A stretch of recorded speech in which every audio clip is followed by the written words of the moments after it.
So yun guys, andito na naman tayo sa isang video. So ang video na ito is all about throttle body cleaning of Miasoul i125. So heads up ko na kayo guys, kung naghanap kayo ng tutorial, skip nyo na tong video na to kasi hindi ito nag-video lang siya. Siguro in case na merong sumobrang screws, meron siyang video na pwedeng i-review. Bilib ako dito sa mga ganitong klaseng tao, yung mahilig mag-DIY. Di mo alam kung wala silang pera na pampaservice sa mga motor shop o sa asa mismo, o meron silang pera pampagawa ng motor in case na hindi na ito tumakbo. Kung ano man doon, Brad, napakahirap mong mayabang.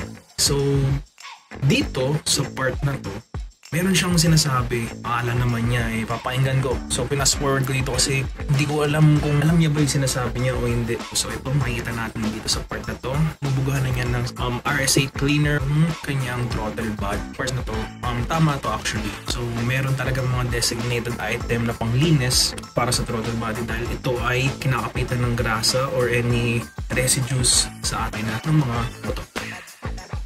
Dito sa part na ito, makikita natin na ibinabalik na niya. So ito, medyo sensitive din ito. Kung sensitive yung pagbaklas, mas sensitive yung pabalik. Kasi dapat hindi ingatan mong hindi magalaw yung mga bolts dito dahil meron dito mga idle and control para sa ECU. So ayan.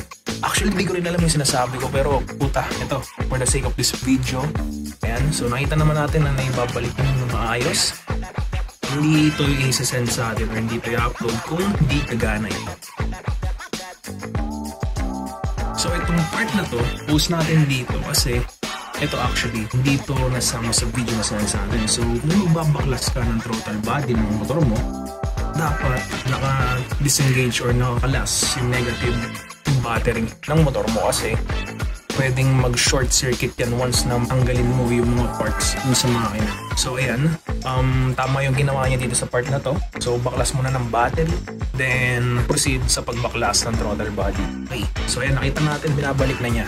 Okay, so sabi ko nga hindi isisend sa atin to. Puta kung ito ay sablay. Okay, so yan. Start, check engine light.